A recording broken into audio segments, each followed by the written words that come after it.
धेमाजि जिल्ला एक्स-एन-डि-बि इउनाइटेड फराम दिनै जोङो जिल्ला सावरायमेल लानाय जादोंमोन। बेयावहाय जोङो माखासे आउट अफ बिटिआरआव थानाय जोङो एक्स-एन-डि-बि हिसाबै जोङो माखासे थांखि दिखांनाय जादों। जाय थांखिफोरखौ लानानै जोङो 2020 एकर्ड खालामबोदोंमोन 2020आव। दा बेफोराव माखासे इस्युफोरा पेन्डिं जानानै दङ। जोङो धेमाजि जिल्ला एक्स-एन-डि-बि इउनाइटेड फराम हिसाबै आउट अफ बिटिआरआव थानाय हिसाबै दिनै जोंहा गोबां मुंख्लंफोरनि अनसुंथाया थालांबाय।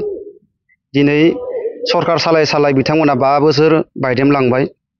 होनबाबो धेमाजि जिल्लानि जिथुनाखि मुंख्लंफोरनि अनसुंथाइ बेखौ बिथांमोनाहाय क्लियार खालामलांनो हायासै। दुखु मोननाय जों फोरमायदों इउपिपिएल गभर्नमेन्टखौ। मानो होनोब्ला जोङो बै मुंख्लंफोरनि जिथुनाखि अबदान होनायावनो 2020आव बर' माहारिनि मोनब्रै जोंहा आफाद एन-डि-बि मोनब्रै आफाद, बेनिफ्राय आरो जोंहा इउपिपिअ हिसाबै जोंहा बिकेडब्लिउसि जोंहा मोनबोनो हादों 2020 एकर्डनि गेजेरजों। दा आउट अफ बिटिआरनि एक्स-एन-डि-बिनि आङो सासे आफादगिरि हिसाबै आं बेखौसो बुंनो सानो। दिनै माखासे इस्युफोरा पेन्डिं जाबाय। बुंनो थाङोब्ला जों दाख्लै जोङो माहारियारि आफादफोरजों जोङो जेरै इउपिपिअ, आइजो अनसाय आफाद, बिभिन्न जोंनि बर'फोरनि माहारियारि आफाद, जोङो थांनाय आगष्टनि 7 अक्ट'आव जोङो बिकेडब्लिउसिनि माखासे दाबिफोरखौ लानानै जोङो माहारियारि खुद्रिसारनाय बे हाबाफारिखौ लादों। बे हाबाफारिनि गेजेरजों जोङो खावलायदों आरो आं दिनै इउनाइटेड फराम एक्स-एन-डि-बिनि जानानै आफादगिरि जानानै आरो जोङो खावलायदों आरो बुंदों, सोंखारिदों आरो सोंखारिनांगौ बायध' दं। मानो होनोब्ला दिनैहाय बिकेडब्लिउसिआबो जिथुनाखि बर' कसारि गावहायुङारि खुंथाइ बिखौ 2020 एकर्डआवनो जोंहाय बियो फैफानाय मोनसे जोंहा गिदिर सुक्ति आउट अफ बिटिआरआव थानाय बर'फोरनि थाखाय। मानोना बिनि दिनै हाबाफारिफोरा गामि नटिफिकेसन खालामनाय बेबो आद्रा अबस्थायाव दङ।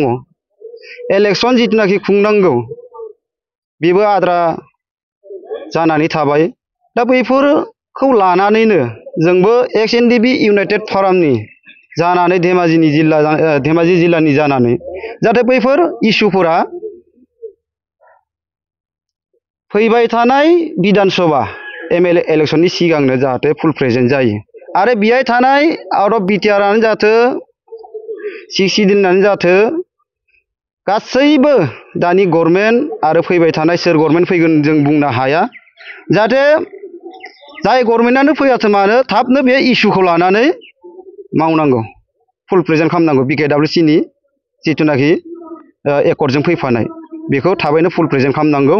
आरो जोङो आसाम सरकारखौ गासैबो माहारियारि आफादफोरा बारम्बार खावलायसेयावबो आसाम सरकारा खोनासंदोंना सङाखै आंहा बेखौ सन्देह दङ। बेखायनो जोंनि माखासे बर' लिडारफोर दङ जोंहा गोजौ लेभेलाव राजनितिक भाबैबो, बैसोर दिनै साननांगोन, बुजिनांगोन बिथांमोना दिनै बर'फोरनि थासारिया मा अबस्थायाव दङ। आङो एगजाम्पल मथे बुंनो थाङो आरो एगजाम्पलबो होथावना नङा बियो। थांनाय जा सिबि बड' एसबि गोजौ फरायसालि बेबो मोनसे जोंनि थाखाय सोलोंथाइनि बेलायाव बहुत गिदिर जेंना जादों। मानोना दिनैहाय 16 जन ना मा जोंहा स्टुडेन्टफोर दङ। जाय स्टुडेन्टफोरा दिनैहाय 8 जन फोरोंगिरिजोंहाय रानोब्ला बेसेबां गोलैहैगोन बेखौ इसोरासो मिथिगोन। दा बेखायनो माहारियारि आफादफोरा दिनैहाय बिराद खस्थ' मोनदों। माहारियारि आफादफोरा दिनै दाबि खालामबाय थाबाबो दिनै सरकारा खोनासङाखै। बेखायनो जोंनि बर'नि जिथुनाखि राजनितिक दैदेनगिरिफोर दङ आरो बर' माहारिनि जोंहा जिथुनाखि दुलाराय बर' फरायसा आफादनि दैदेनगिरि, बर' साहित्य सभानि दैदेनगिरि बिथांमोना दिनै खोब गोख्रों भाबै नोजोर होनांगोन बर'नि समस्याफोरखौ। होनबानासो जोङो बर' हिसाबै जों गाबथाना थानो हागोन। बेखायनो आंनि खावलायनाय जाहाथे फैबाय थानाय समावहाय बिकेडब्लिउसिनि जिथुनाखि पेन्डिं जाना थानाय इस्यु बेफोरबो फुल प्रेजेन्ट जाजोबनांगौ आरो एन-डि-बिनि जि मुंख्लंफोरनि अनसुंथाइ बियो थाबैनो जानांगौमोन। खिन्थु सरकारा बायदेमलांबाय। फैगौ सेप्तेम्बर नङाबा अक्ट'बरावनो जानायनि इसारा होदों बिसायख'थिखौ 6 सिडिउलावहाय। दा बियो इस्युआहाय जाय सरकारानो फैयाथों मानो मुंख्लंनि जिथुनाखि अनसुंथाइ बेखौ थाबैनो होनांगौ बेखिनिखौ खावलायबाय आं।